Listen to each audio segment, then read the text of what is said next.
Ces derniers temps, tu te trouves trop gras, tu vois plus tes abdos, tu te sens un peu plus lourd, t'as même pris des poignées d'amour. Du coup, tu cherches une solution sur YouTube. T'es tombé sur ces vidéos qui te parlent d'un exercice abdos miraculeux te permettant de perdre du gras au niveau de ton ventre. On te parle de calories, de déficit, mais tu comprends rien du tout. Du coup, t'as la flemme et t'abandonnes. Écoute, je vais t'éclaircir les idées. Et tu verras à la fin de cette vidéo, t'auras un plan d'action clair te permettant de dire au revoir à ces kilos en trop. Et écoute bien mon dernier conseil, si tu veux éviter de finir skinny en perdant du muscle pendant le processus. Mais avant ça, si mes vidéos te plaisent, n'hésite pas à t'abonner. En me baladant sur YouTube Studio, l'autre jour, j'ai remarqué que 90% des personnes regardant mes vidéos n'étaient pas abonnées à ma chaîne.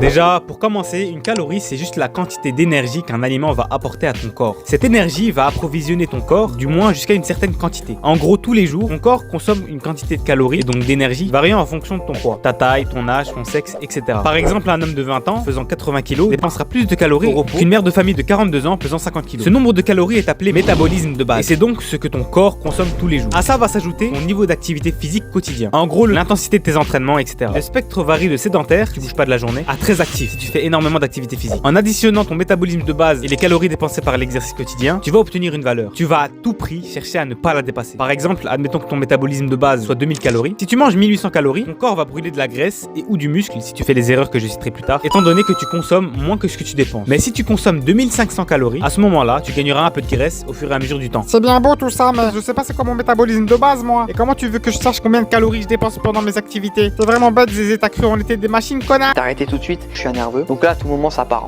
Écoute, je vais t'expliquer maintenant comment calculer facilement, vraiment en 2-3 clics, ton métabolisme de base. Pour ça, tu vas te rendre sur le site calculersonimc.fr et tu vas entrer ton âge, ton poids, ta taille et ton sexe. Le reste, le site le fera pour toi. Tu recevras ensuite plusieurs valeurs en fonction de ton niveau d'activité sportive. Plus tu seras actif, plus ton métabolisme de base sera élevé. À toi de choisir celui qui correspond le plus à ta routine. Maintenant, pour savoir combien de calories tu vas ingérer, on va viser un déficit léger te permettant de perdre du poids tout en ne limitant pas trop tes apports, afin d'éviter les pertes d'énergie. Bah ouais, faut bien que tu t'entraînes. Tu vas prendre ton métabolisme de base et consommer 20% de calories en moins. Par exemple, si tu dépenses 2500 calories par jour, tu ne vas en consommer que 2000, histoire d'avoir un déficit calorique de 500 calories.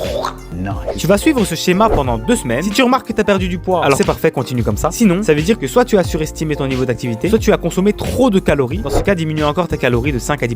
Et là, ça devrait aller. Je te vois venir. Je sais que tu attends que je t'explique comment calculer tes calories. Et bah, c'est simple. Tu vas télécharger une appli, celle que tu veux. Perso, j'utilise MyFitnessPal. Et tu vas scanner les QR codes ou entrer dans la barre de recherche de l'app chaque aliment consommé par jour, en prenant soin de peser la quantité ingérée et de l'entrer dans l'appli. Par exemple, imaginons que je veuille manger des patates. Je tape patates dans la barre de recherche. Je mets par exemple 100 g de patates parce que voilà, j'ai faim. Et voilà, l'appli compte pour moi le nombre de calories que j'ai ingérées ainsi que la quantité de protéines, etc. Maintenant, tu te demandes sûrement où est le cardio dans cette histoire. Mais est-ce que tu dois vraiment en faire? Crois-moi, il y a des chances que tu surestimes un peu ce facteur.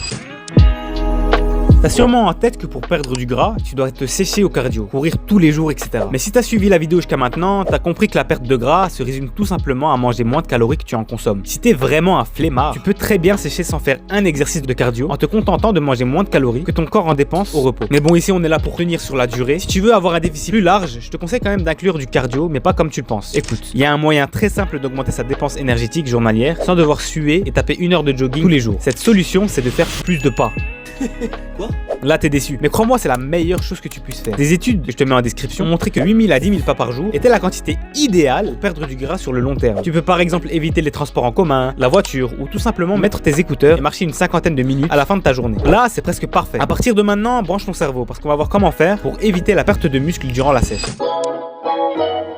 Beaucoup de pratiquants, d'ailleurs t'en fais peut-être partie, diminuent l'intensité de leur entraînement sous prétexte qu'ils sont en sèche. Sauf que c'est le pire moment pour faire ça. C'est justement le moment où ton muscle a le plus besoin d'être stimulé. Sinon il sera éliminé dans le processus avec le gras en trop. Durant ta sèche, assure-toi de te rapprocher le plus souvent possible de l'échec. Entraîne-toi encore plus dur que d'habitude, mais t'attends pas à développer ta force. Généralement, durant une période de sèche, plus on démarre sec, plus notre muscle va lutter pour simplement se maintenir. Et donc moins il sera susceptible de se renforcer. Vise plutôt une progression de quelques kilos, quelques reps, rien d'extraordinaire, et c'est normal. T'es pas en prise de masse. Les gains musculaires conséquents, ça viendra après. Assure-toi également d'avoir un apport protéique décent, encore plus qu'en prise de masse. Vise 1,6 à 2,2 grammes par kilo de poids de corps, comme le recommande cette étude ou encore celle-là. Enfin, je vais te parler de l'exo qui te permettra de localiser ta perte de gras au niveau de ta sangle abdominale. Il te permettra de perdre du gras au niveau de ton ventre et d'enfin voir tes abdos. Cet exercice c'est aucun. C'est la goutte là! C'est la goutte! Mon frère, désolé de te l'apprendre, mais localiser la perte de gras, c'est totalement impossible. Aucun exercice miracle n'existe. Par contre, tu peux localiser la prise de muscle. Si tu veux muscler tes épaules, tes avant-bras ou tout simplement te préparer pour ton winter up, regarde mes autres vidéos. Tu seras pas déçu. Abonne-toi, like si t'as aimé. Et sur ce, bonne séance à tous.